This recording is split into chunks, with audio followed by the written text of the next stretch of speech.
Ya, salam sehat selalu. Bertemu lagi dalam layanan Telekodina, sebuah layanan telekonseling yang ditujukan bagi warga yang sedang menjalankan isolasi mandiri karena COVID-19.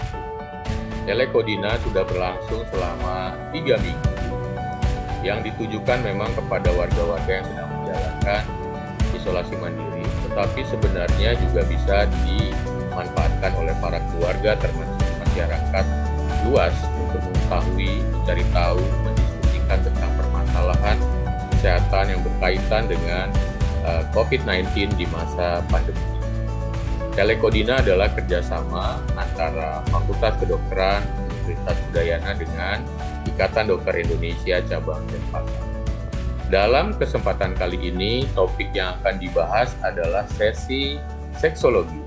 Dan untuk sesi ini banyak kemarin yang meminta untuk bertanya seputar pertanyaan-pertanyaan yang sering ditanyakan selama masa pandemi. Tidak cuma berkaitan dengan isolasi mandiri, tetapi secara keseluruhan menyangkut permasalahan seksual, permasalahan reproduksi mungkin yang berkaitan dengan masa pandemi. Untuk itu, di sesi kali ini kita mungkin tidak akan melakukan tanya jawab, tidak melakukan konseling, nanti kita kumpulkan lagi di harinya yang tepat pertanyaan-pertanyaan untuk dibahas di minggu depan atau 2 minggu lagi, khusus di sesi seksologi. Tapi hari ini ada banyak permintaan yang ingin menampilkan tentang video seputaran kesehatan reproduksi dan seksual yang pernah dibuat oleh Ikatan Dokter Indonesia yang bekerja sama dengan Magendra Virtual di acara Oke Dok, yang kebetulan memang waktu itu saya aku. Nah, mari kita lihat video itu yang durasinya sekitar 45 menit. Mari. Saya share screen dulu.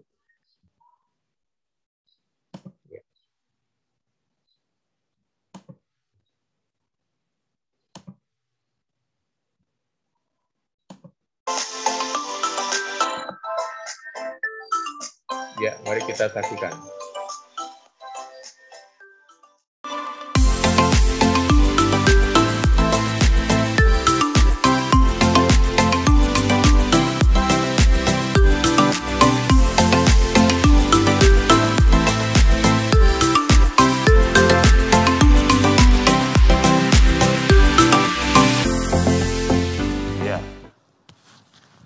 Meg Tison, bertemu lagi dengan saya, Dr. Oka Negara, di Oke Dok, sebuah acara diskusi tentang kesehatan yang membahas kasus-kasus tentang dunia kesehatan dan kedokteran yang update, yang kira-kira akan memberikan manfaat banyak buat para Meg Tison. Jadi jangan kemana-mana, tetap di Oke Dok, hanya di Meg TV. Kembali bersama saya, Meg Tison, Dr. Oka Negara. Kita sudah melewati banyak episode tentang Oke Dok yang membahas seputar dunia kesehatan yang kita harapkan kembali bermanfaat buat para Meg Tison. Dan dari sekian lama ternyata tertumpuk banyak pertanyaan-pertanyaan yang menginginkan untuk membahas topik spesial di edisi kali ini yang berkaitan tentang seksualitas, reproduksi dihubungkan dengan kejadian COVID-19. Jadi, di sesi kali ini kita akan membahas topik tentang seks dan COVID-19. Karena banyaknya pertanyaan-pertanyaan dari Meg Tison, kita akan pilihkan beberapa pertanyaan yang kira-kira nanti benar-benar bermanfaat buat para Meg Tison untuk mengetahui bagaimana situasi permasalahan seksualitas di era COVID-19 ini, di masa pandemi yang masih belum usai ini, dan bagaimana pertanyaan-pertanyaan yang muncul, apakah itu berkaitan dengan sesuatu yang memang akan menjadi sebuah wacana baru, kabar baru, pengetahuan baru, atau memang banyak sebenarnya informasi-informasi yang berseliweran di media sosial adalah informasi yang bisa jadi hoaks atau tidak bertanggung jawab. Di sesi ini saya akan membahas sendiri pertanyaan-pertanyaan yang datang dari Meg Tison yang sudah tertampung di laptop yang ada di depan saya ini. Tetapi sebelumnya kita akan berbicara bahwa setelah 1 tahun kita melewati pandemi ini, rupanya belum ada tanda-tanda kunjung usai ini pandemi COVID-19 ini. Sempat turun sebentar, kemudian meningkat lagi. Karena memang kalau disampaikan bahwa sekali lagi salah satu penyebabnya adalah karena virus ini berpindah dari satu orang ke orang lain dalam jarak yang cukup dekat. Jadi ketika kerumunan masih belum bisa kita atasi, kerumunan masih terjadi di mana-mana, kemudian apalagi disertai oleh mereka-mereka yang ada di jalanan, di tengah-tengah kerumunan dengan tidak memperhatikan penggunaan masker yang baik, maka virus ini akan tetap senang berada di tengah-tengah manusia, tetap senang ada di kerumunan, dan kemudian berlompat dari satu orang yang sudah mengandung atau mengidap virus ke orang lain yang akhirnya tertular. Sampai dengan detik ini kita belum menuntaskan masalah COVID-19 ini.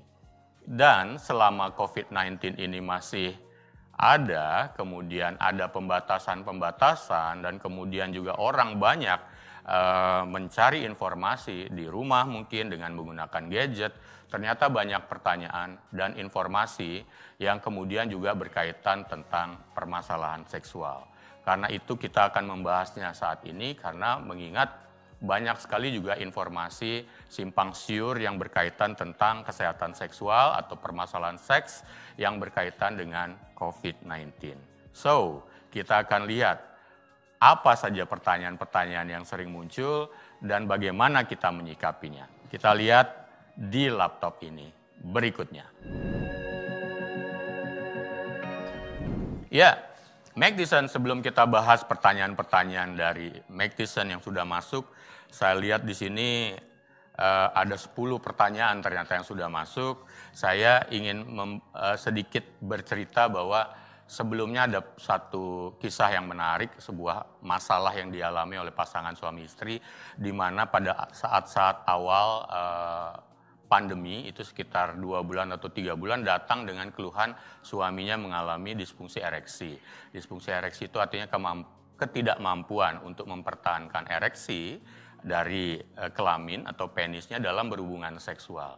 Itu terjadi hanya gara-gara pada waktu ingin berhubungan seksual di malam hari, suami dan istri sudah siap berhubungan seksual dan sudah melakukan pemanasan dan memang sudah waktunya untuk melakukan hubungan seksual yang optimal, tiba-tiba istrinya mempertanyakan sesuatu yang akhirnya menginterupsi hubungan seksual. Pertanyaannya simpel aja. Pak, sayang, ingat loh, 2 hari lagi kamu harus bayar utang kita. Kita punya utang ke Pak ini gitu ya. Ternyata hanya gara-gara diinterupsi untuk bertanya tentang utang itu, mendadak suaminya jadi kehilangan fokus. Muncul permasalahan stres di pikirannya dan kemudian mengganggu dorongan seksual yang sudah dipersiapkan menjadi tidak dilanjutkan. Dan apa yang terjadi? Hubungan seksual menjadi gagal, bahkan gagal seterusnya. Jadi di hubungan seksual yang berikutnya ternyata si suami juga tidak berhasil untuk melakukan hubungan seksual karena terjadi gangguan ereksi. Memang penyebabnya adalah sebenarnya utangnya dibayar, baru mungkin nanti bisa kembali pulih permasalahannya. Karena ada permasalahan psikis rupanya. Tetapi permasalahan-permasalahan seperti ini di saat pandemi sangat beragam. Orang tadinya berpikir bahwa dengan pasangan semakin sering di rumah, itu jangan-jangan malah nanti semakin sering menikmati hubungan seksual dan semakin sering bisa akhirnya menikmati kebersamaan bersama. Some of them, sebagian dari mereka memang ternyata menikmati hubungan seksual ini bersama di rumah dengan kualitas yang lebih bagus. Tetapi 1, 2 atau banyak kasus mungkin bisa mengalami kejadian seperti kasus yang sempat saya ceritakan tadi. Justru gara-gara pandemi ada stres psikologis yang akhirnya mengganggu hubungan seksual atau relasi seksual atau romantisme seksual bersama antara pasangan selama di rumah. Tetapi ada kasus-kasus yang lain juga yang sempat masuk, sempat berdiskusi, bahkan kita sempat melakukan sebuah webinar, itu pada saat pandemi juga ternyata walaupun di rumah saja, bisa jadi anak-anak yang harusnya sekolah juga di rumah, itu ternyata muncul beberapa kasus gara-gara di rumah saja selama pandemi, muncul kasus-kasus kekerasan seksual. Rupanya benar beberapa data yang menyebutkan pelaku kekerasan seksual seringkali bukan orang yang jauh, justru orang yang ada di sekitar bahkan di dalam rumah. Jadi tetap waspada, tetap hati-hati, semuanya harus berpikir bagaimana di samping untuk mencegah tertular dari COVID-19 dengan melakukan protokol kesehatan 3M, tetapi juga tetap menjaga kewaspadaan diri supaya tetap sehat, baik sehat fisik maupun sehat psikisnya. So, netizen, kita kembali ke laptop sekarang. Pertanyaan-pertanyaan apa saja yang banyak ditanyakan oleh para netizen untuk topik seks dan COVID-19. Yang pertama, Dok, vaksin COVID-19 dapat mengakibatkan ukuran penis membesar ya? Ya, ini rupanya isu ini adalah isu yang sudah cukup lama, mungkin sekitar 3 sampai 4 atau 5 bulan yang lalu. Ketika awal-awal dari vaksin ini baru dicobakan di Indonesia, dicobakan sekitar Januari, Februari, dan sesudah itu beberapa saat berikutnya menyusul ada informasi bahwa kalau habis vaksin itu bisa mengakibatkan ukuran penis menjadi lebih besar. Vaksin membuat penis menjadi gede gitu ya. So, apakah ini benar?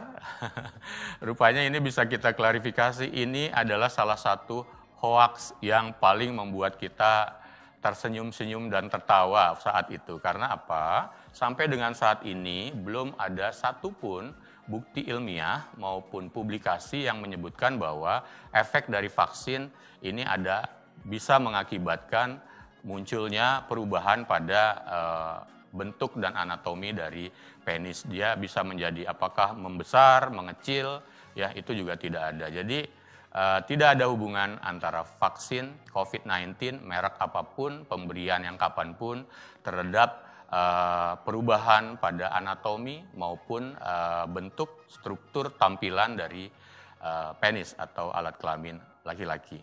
Tapi memang ini kemarin sempat beredar luas ya para netizen. So, this is a hoax. Nah, berikutnya yang kedua. Berhubungan seksual selama pandemi, haruskah menggunakan masker? Ini interesting sekali ya, karena kita diharapkan di mana-mana saat ini adalah menggunakan masker dengan disiplin. Karena apa? Sebenarnya virus sudah ada di mana-mana nih. Jadi virus tidak cuma ada di luar sana, di tempat kerumunan, tetapi bisa jadi di lingkungan kerja, bahkan di lingkungan rumah. Banyak anak muda yang nongkrong di luar rumah, kemudian tertular virus, bawa virusnya ke dalam rumah. Jadi virus sudah ada di dalam rumah sebenarnya. Dan kemudian apakah ini juga artinya kalau ingin berhubungan seksual selama pandemi ini harus menggunakan masker? Netizen harus mengingat lagi, salah satunya adalah bahwa penularan COVID-19 ini adalah dari droplet. Droplet itu adalah percikan air liur yang berpindah dari pengidap ke orang lain. Ketika itu terjadi, maka penularan pun bisa terjadi. Dan ini akan bisa direct, kemungkinannya lebih besar jika antara yang mengidap atau yang membawa virus, itu dia tidak ada pembatas dengan yang kemudian ditularinya. Artinya tidak ada proteksi sama sekali masker, gitu ya. Karenanya untuk pencegahan sebenarnya diharapkan menggunakan masker untuk saat ini. Lalu bagaimana jika ini dipakai untuk berhubungan seksual? Jadi maksudnya adalah begini, ketika kita tidak tahu status pasangan kita apakah COVID-19 atau tidak, dia membawa virus corona atau virus SARS-CoV-2 atau tidak, sesungguhnya siapapun bisa kita anggap berisiko. Apalagi penyakit ini atau infeksi ini lekat dengan salah satu karakter yang disebut dengan OTG, orang tanpa gejala, di mana ada orang-orang yang membawa virus, ternyata bahkan dia tidak sadar kalau dirinya adalah mengidap virus, karena memang kelihatannya sehat-sehat saja. Jadi, jika ada hubungan seksual yang kira-kira beresiko karena kita tidak kenal dengan siapa yang kita ajak, ya kecuali itu adalah pasangan setia kita. Misalnya nih ada yang berusaha untuk melakukan hubungan seksual di luar pernikahan atau sebelum menikah, atau melakukan hubungan seksual dengan orang di luar pernikahannya, baik itu orang sebutnya berselingkuh atau mencari pekerja seks misalnya begitu, ya, itu kita tidak pernah tahu status dari seseorang itu apakah terinfeksi atau mengidap virus corona atau virus SARS-CoV-2 atau tidak, apakah dia seorang pengidap COVID-19 atau tidak. Pada akhirnya kita tahu bahwa untuk terjadinya penularan itu peluang paling besar ada pada pertukaran droplet lewat mulut, ya, atau lewat lubang hidung yang berpindah ke orang lain. So, jadi jika terjadi hubungan seksual dengan pasangan yang seperti ini, yang kita tidak tahu jelas status COVID-19-nya, memang sangat diwajibkan jika itu dilakukan, haruslah salah satunya ada penggunaan masker. Karena dengan menggunakan masker, otomatis juga menghindari kemungkinan pertukaran droplet tadi. Kita tidak pernah tahu, walaupun mungkin tidak sedang berbicara, jangan-jangan di tengah jalan tiba-tiba terbatuk, bersin, atau karena dalam hubungan seksual kadang-kadang pada tahapan yang sudah semakin meningkat, eksitasi, itu kadang-kadang juga nafas menjadi tersengal-sengal, lebih cepat, dan kemudian akhirnya nafas yang dikeluarkan itu juga dari lubang hidung itu akan lebih kencang, keluar aliran dari aerosol ataupun droplet-droplet yang lebih kecil. Bisa kebayang pada akhirnya jika tidak menggunakan masker, maka seseorang bisa tertular dari orang lain yang mungkin membawa virusnya. Tetapi ini akan menjadi cerita yang lain ketika kita sudah tahu pasangan kita dan kita sendiri benar-benar bebas dari COVID-19. Ya, jadi sekali lagi, kalau memang kita tidak tahu pasangan kita itu seorang pengidap COVID-19 atau tidak, memang paling tidak jika ingin berhubungan seksual tetap dilakukan, use your mask. Ya, jadi gunakan masker dengan baik dan benar. Oke? Seru juga ya pertanyaannya ya. Jadi baru 2 aja udah seru-seru ya, Mike Tyson ya. Jadi ini yang ketiga sekarang. Oke dok, nah dia menyebutnya dengan oke dok. Oke dok, virtual sex apakah benar pilihan aktivitas seksual yang paling baik selama pandemi? Ya, jawabannya adalah iya. Ketika berbicara tentang yang paling bagus, saat ini dikenalkan tentang apa itu virtual sex. Virtual sex itu artinya adalah melakukan hubungan seks dengan menggunakan metode tata cara virtual. Ya. Virtual maksudnya adalah kita kontak dengan seseorang di luar sana by online dengan menggunakan gadget tanpa perlu ketemu, tanpa perlu bersentuhan. Memang agak aneh, Mike Tyson, tetapi suka tidak suka, cara seperti ini kita anggap sebagai salah satu pilihan cara untuk melepaskan ketegangan atau kemunculan dorongan seksual yang tidak bisa dibendung untuk kemudian dia bisa dengan pasangannya melakukan aktivitas seksual walaupun berjauhan masing-masing. Tapi bisa menggunakan gadget itu dengan kemudian bisa, contohnya adalah dengan misalnya saling melakukan perangsangan diri sendiri atau yang disebut dengan saling bermasturbasi, ya, dengan saling bermasturbasi atau kemudian memberikan mungkin dengan menyampaikan kata-kata yang mesra dan sensual yang disebut dengan sexting, kemudian melakukan video call, ya, hubungan seksual, aktivitas seksual lewat video call, orang kan sering menyebutnya dengan sex chat begitu. Itu silahkan saja. Bahkan beberapa bisa juga misalnya dengan mengirimkan foto-foto, video singkat yang masih bisa dikirimkan lewat gadgetnya. Tetapi ingat, jika ternyata akhirnya melakukan video call online, kemudian mengirimkan gambar yang sifatnya itu adalah sangat pribadi, menampilkan diri sendiri, ada gambar ataukah video, be careful. Karena apa? Jika suatu saat nanti handphonenya atau gadgetnya ternyata hilang, gambar yang tadi tersimpan itu bisa tersebar. Banyak kasus yang sudah terjadi. Jadi saya sebenarnya tidak, walaupun yang bisa dilakukan pilihannya adalah virtual sex, tetapi tidak direkomendasikan untuk membuat video, misalnya video menampilkan diri sedang telanjang atau sedang menikmati aktivitas seksual secara mandiri, dikirimkan kepada pasangannya. Hati-hati sekali, jadi lakukan virtual sex secara bertanggung jawab dan kemudian kira-kira tidak akan mungkin ada resiko sampai ada video atau gambar yang bocor ke pihak luar begitu. Memang ini akan menjadi sebuah agenda yang berbeda dengan kegiatan sebelum pandemi yang masih bisa bertemu, terutama ini bisa dilakukan untuk mungkin pasangan-pasangan yang salah satunya di rumah, salah satu lagi mungkin kerja atau bepergian ke luar negeri dan akhirnya harus melakukan karantina dulu, atau mungkin salah satunya melakukan isolasi mandiri di tempat yang berbeda dengan pasangannya. Seorang suaminya melakukan isolasi mandiri, pernah kejadian itu bisa di hotel misalnya, bisa di balai-balai kesehatan tertentu, dan itu terpisah dari pasangannya. Nah, selama untuk melepaskan ketegangan dan kemunculan dorongan seksual, virtual sex is the answer. Jadi virtual sex bisa dilakukan sebagai salah satu pilihan, bahkan ini adalah pilihan yang paling aman selama ini memang bisa dilakukan dan dinikmati. Ya. Kemudian yang keempat ya, Magdisen, yang keempat, jadi dok, sebenarnya hubungan seksual itu bisa menularkan virus corona atau tidak sih?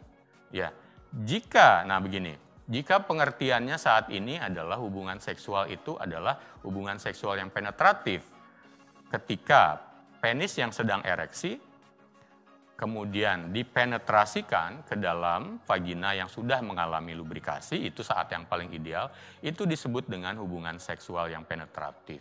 Nah, memang apakah hubungan seksual yang penetratif ini beresiko nggak terjadi penularan virus? Pada beberapa kesempatan kita memang menyebutkan bahwa cairan sperma itu terdapat virus corona bisa dideteksi di cairan sperma, bahkan di traktus genital, di daerah kelamin jika itu dibiopsi misalnya, jaringannya diambil gitu, dilakukan pemeriksaan, ternyata ada ditemukan virus di daerah kelamin dan di cairan kelamin. Laki-laki cairan sperma, tetapi di cairan vagina masih belum jelas. Di cairan lubrikasi juga pada perempuan juga belum jelas. Jadi beberapa penelitian malah belum menyebutkan ada korelasi kejadian penularan hubungan seksual itu yang penetratif bisa menularkan virus SARS-CoV-2 atau corona. Cuma ini memang perlu dilakukan penelitian yang lebih dalam lagi. Walaupun kesannya sampai dengan saat ini masih cukup aman, tetapi ingat bahwa, hubungan seksual seringkali tidak cuma penetrasi, tetapi misalnya pada waktu foreplay menginginkan untuk ciuman, kemudian ada meraba-raba, ada petting, waktu foreplaynya juga bagaimana seorang laki-laki dan perempuan saling mengeksplorasi dirinya atau pasangannya untuk kemudian bisa masuk ke tahapan hubungan seksual yang penetratif. Nah, pada waktu foreplay ini jangan-jangan waktu foreplay itu ada adegan ciumannya, ada perilaku ciuman basahnya. Justru di sini peluang untuk terjadinya penularan ketika ada kontak air liur. Karena ingat, air liur atau percikan air liur yang kita sebut dengan droplet itu kandungan virusnya atau konsentrasi virusnya pada pengidapnya itu cukup tinggi untuk bisa menularkan ke pasangan yang diajak untuk ciuman. So be careful, walaupun hubungan seksual masih banyak penelitian yang mesti diestabliskan atau dipastikan bahwa apakah itu bisa menularkan atau tidak, tetapi sesungguhnya ciumannya yang lebih berisiko. Jadi demikian juga hubungan seksual kalau memungkinkan, lebih bagus juga lakukan proteksi dengan menggunakan kondom. Dengan begitu, ya sudah pakai masker, kemudian juga sudah pakai kondom, apalagi jika kita memang mungkin yakin bahwa pasangan kita itu adalah tidak mengidap COVID-19 dengan berbagai pertimbangan, misalnya melakukan tes, sesungguhnya itu aman. Bahkan kalau memang benar-benar free from virus, keduanya itu bisa melakukan hubungan seksual seperti biasa dalam keadaan normal. Demikian, Magdisen. Ya, Magdisen, ini adalah pertanyaan yang kelima. Sebenarnya kita sudah sempat sedikit bahas tadi. Dok, apakah virus corona itu benar terdeteksi di cairan sperma? Nah, kalau yang ini memang beberapa penelitian sudah menyebutkan bahwa di samping ada di daerah belakang tenggorokan, yaitu tempat biasanya kalau kita ingin melakukan swab, ya itu di daerah itu yang disuap karena di situ konsentrasinya virusnya paling banyak. Jadi memang akhirnya konsentrasi atau tempat virus atau virus berada di mana ya ada di sini ya di belakang tenggorokan itu otomatis juga cairan-cairan ada di sekitarnya dalam hal ini adalah droplet atau mungkin percikan liur itu yang paling pertama konsentrasinya paling diduga paling tinggi yang bisa menularkan.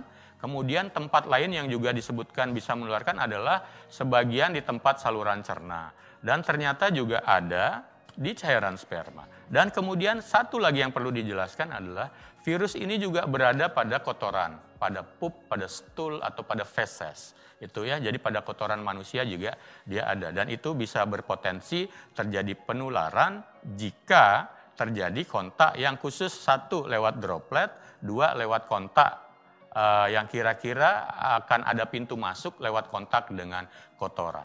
Sementara virus corona yang ada pada cairan sperma ini, sekali lagi, dia masih dipertanyakan tentang apabila dia ada kontak lewat hubungan seksual. Masih belum banyak yang melakukan penelitian menyebutkan bahwa dari hubungan seksual penetratif bisa terjadi kontak. Tetapi hati-hati, kita mungkin akan berpikir bahwa ketika di cairan sperma ada, apakah ada kemungkinan nanti atau hal yang baru dari penelitian menyatakan bahwa ada dugaan kontak itu. Karena itu tetap lakukan proteksi atau perlindungan jika kita tidak paham, tidak yakin bahwa pasangan kita free from virus atau bebas dari virus corona.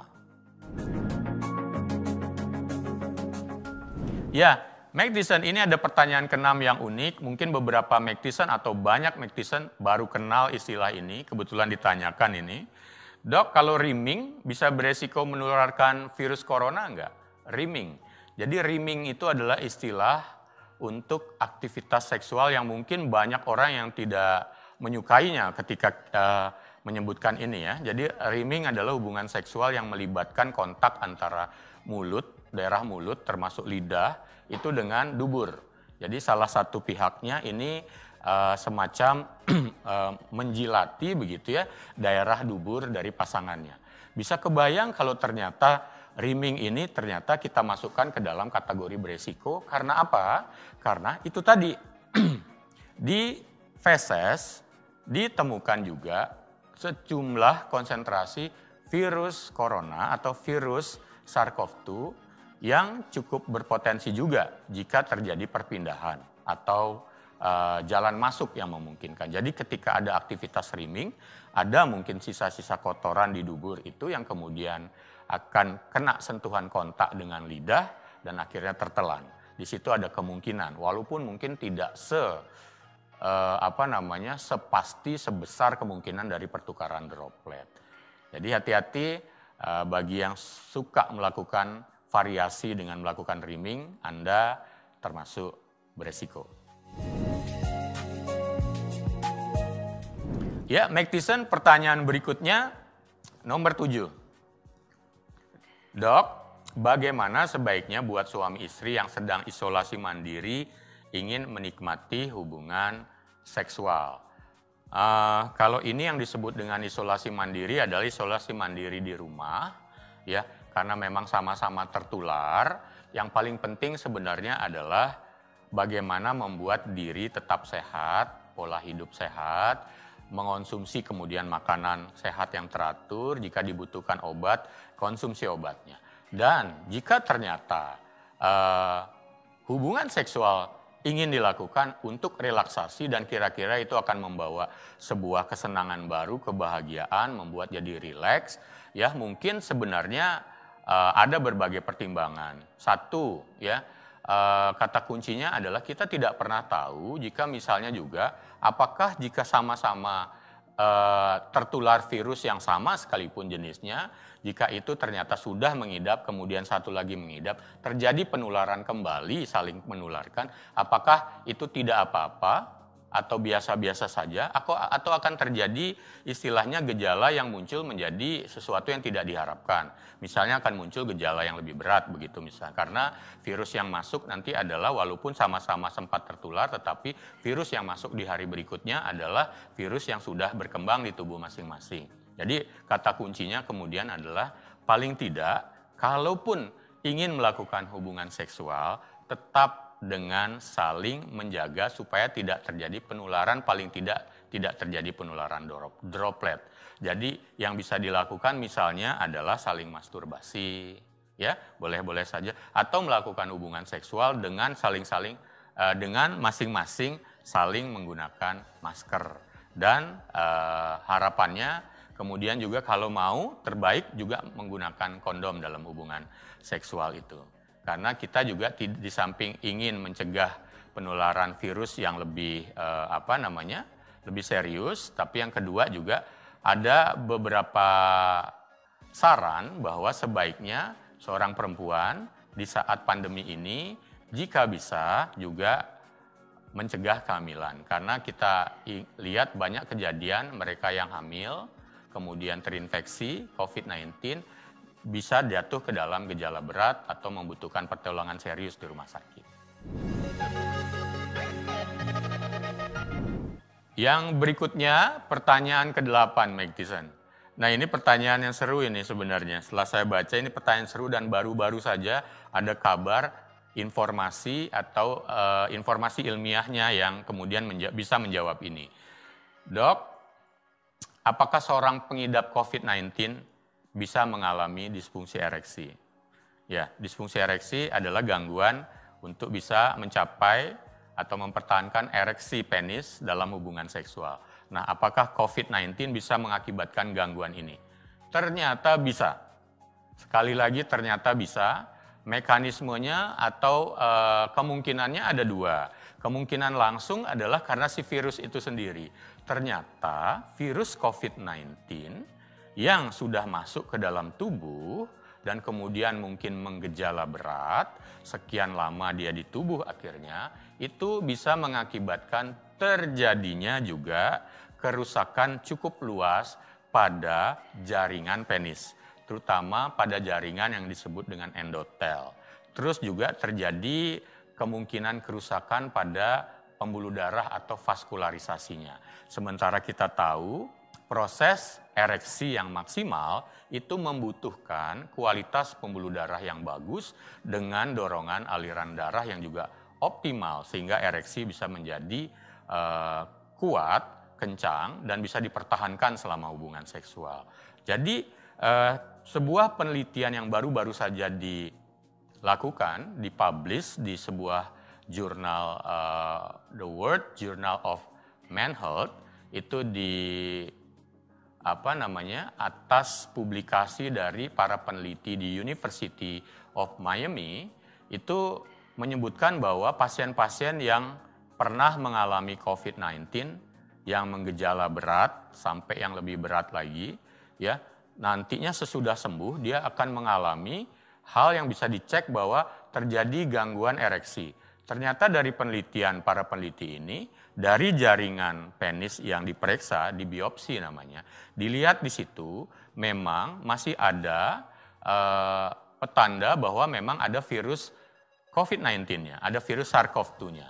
Itu dengan pemeriksaan RT-PCR di saat di biopsi namanya di daerah corpus cavernosum penis. Dan itu juga ditemukan pada area penis itu kerusakan jaringan endotel dan pembuluh darah yang luar biasa. Jadi ini dihubungkan dengan kejadian bahwa si virus ini bisa merusak jaringan pembuluh darah dan endotel pada penis. Dan akhirnya gangguan yang terjadi adalah gangguan ereksi. Ketidakmampuan melakukan ereksi bahkan ini bisa mengakibatkan gangguan ereksi berat. Dan ini bisa terjadi, teramati sampai 7 bulan dari penelitian ini. Bisa kebayang akhirnya dan kita mengharapkan kemudian kenapa ini juga perlu dicegah, kenapa COVID-19 jangan sampai tertular, karena salah satu resikonya saat ini adalah gangguan ereksi. Anda tidak ingin mengalami gangguan ereksi yang cukup serius dan menetap kan?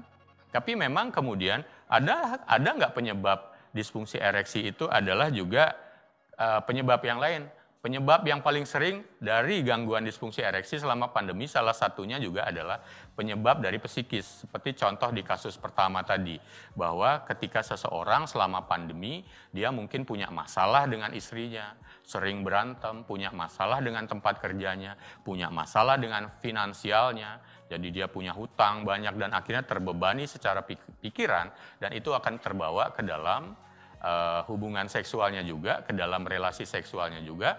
Pada akhirnya tidak cuma gangguan seksual disfungsi ereksi saja yang bisa terganggu, bisa jadi juga dorongan seksualnya terganggu, dan yang lain bisa jadi misalnya juga terjadi permasalahan ejakulasi.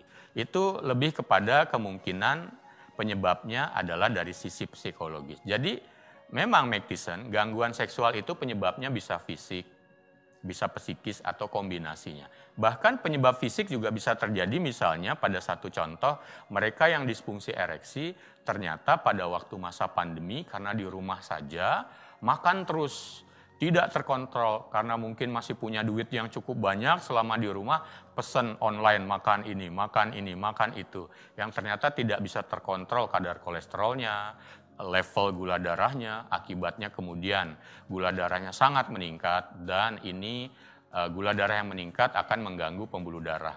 Akhirnya gara-gara diabetes atau kencing manis atau gula darah yang tinggi, terjadi juga gangguan pada pembuluh darah termasuk pembuluh darah penis, akhirnya terjadi disfungsi ereksi. So, jangan main-main juga dengan COVID-19 ini, ternyata COVID-19 bisa mengakibatkan disfungsi ereksi. Jangan sampai Anda salah satunya. Ya, Mike Tyson, ternyata masih ada 2 pertanyaan lagi. Dan 2 pertanyaan lagi ini juga sebenarnya cukup menarik, ya. Dan coba kita bacakan yang nomor 9.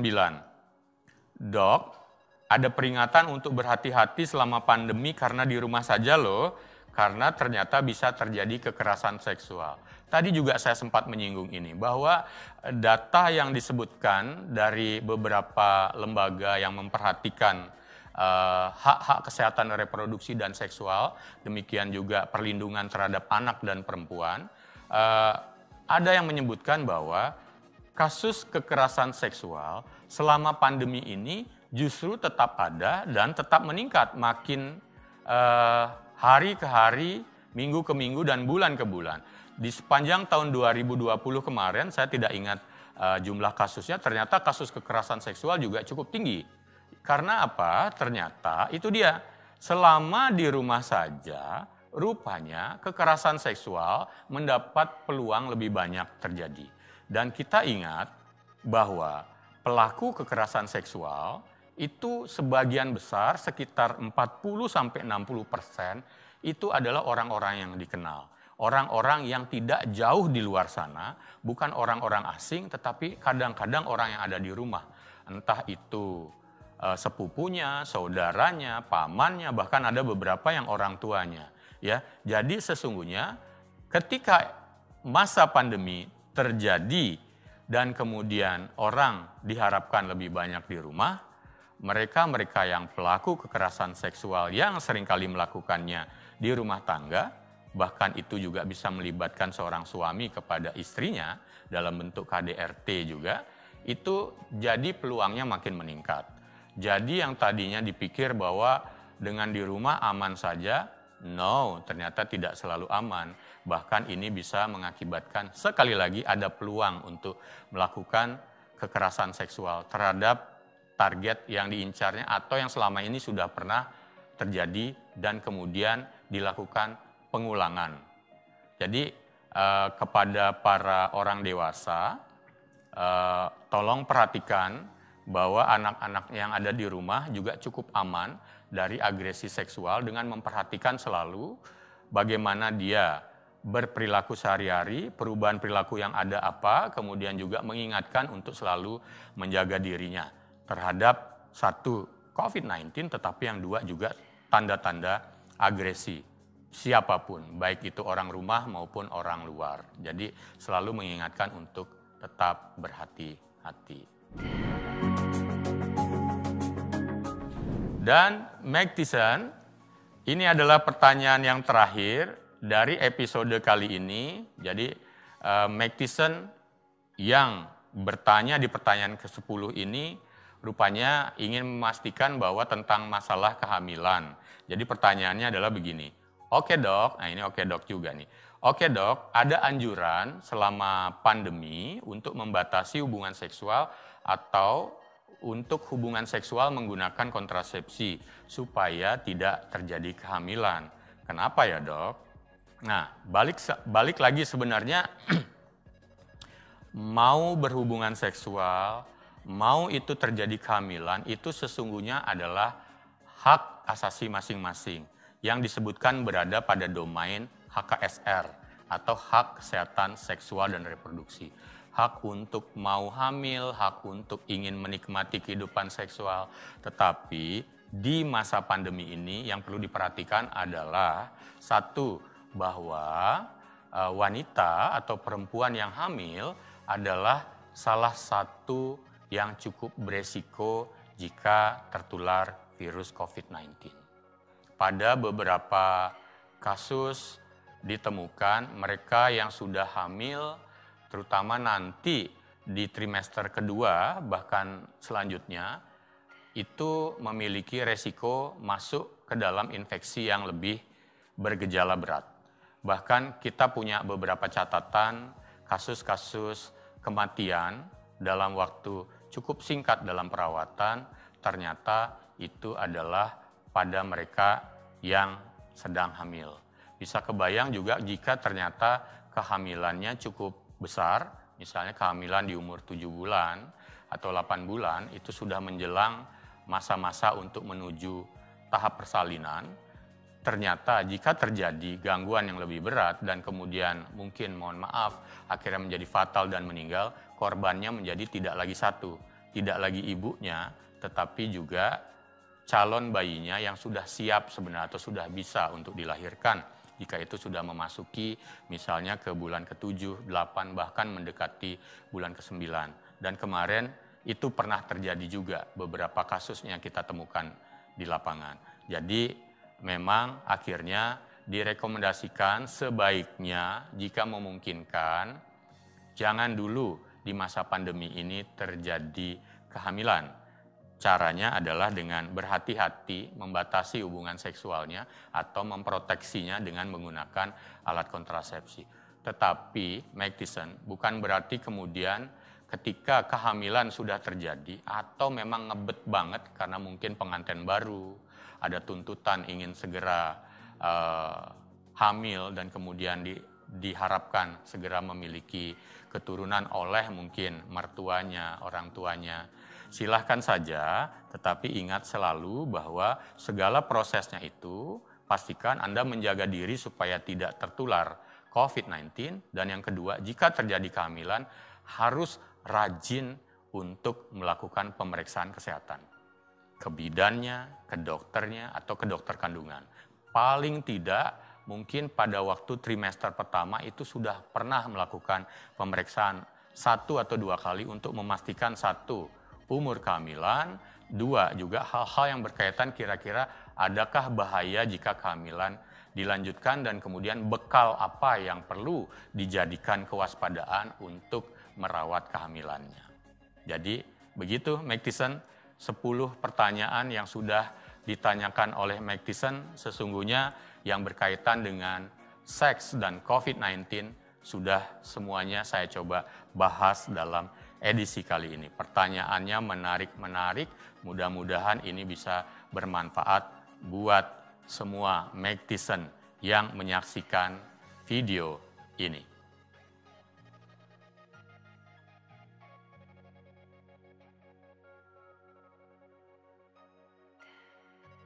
Well, Mike Tyson, jadi sekali lagi sekian tadi adalah pertanyaan-pertanyaan yang menarik seputar permasalahan seksual yang berkaitan dengan COVID. Jika Anda merasakan ini ada manfaatnya, silahkan bagikan ini kepada para sahabat-sahabat Mike Tyson semua. Karena membagikan sesuatu yang bermanfaat tentunya akan menambah nilai Anda sebagai seorang sahabat.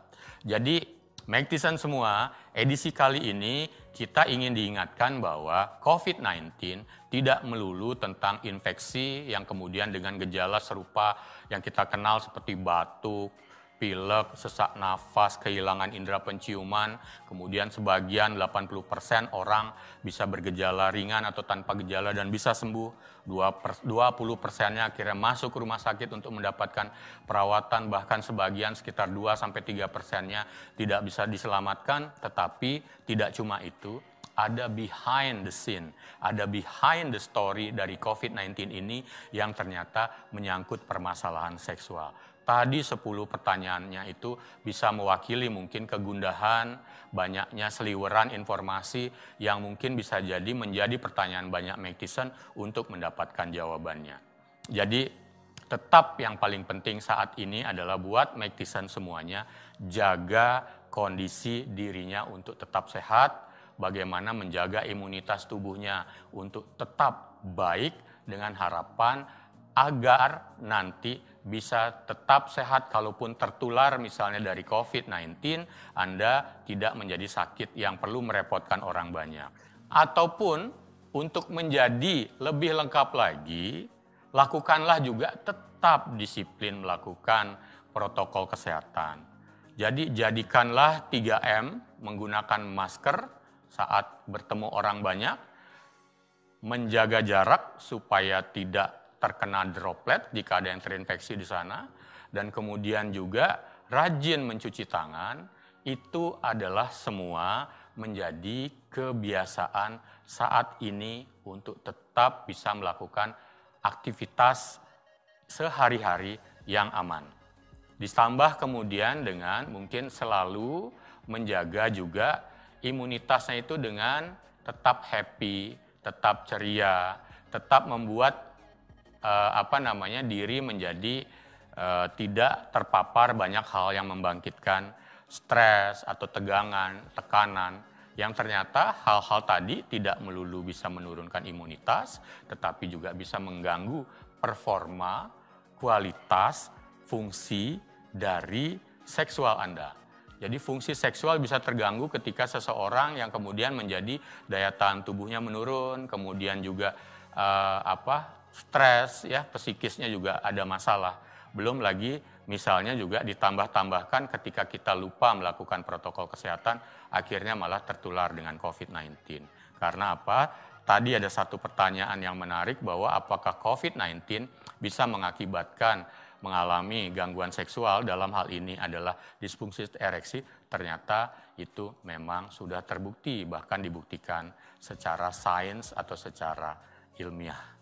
Jadi, netizen, sekali lagi, stay healthy, tetap lakukan protokol kesehatan, selalu jaga diri, jaga imunitas diri, dan kemudian ingat selalu berbagi informasi-informasi yang bermanfaat kepada sahabat-sahabat para netizen semua.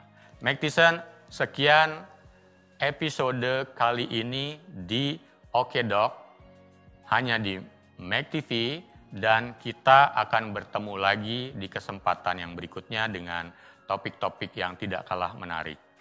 Ingat selalu, seseorang berarti sebagai manusia bukan dari apa yang dia dapatkan, apa yang dia miliki, bukan juga dari gelar, tahta, jabatan, harta dia yang punya, tetapi sesungguhnya baru berarti dari apa yang sudah sanggup diberikan buat orang lain. Tetap selalu di Oke Dok, hanya di Mek TV, magnificently inspiring.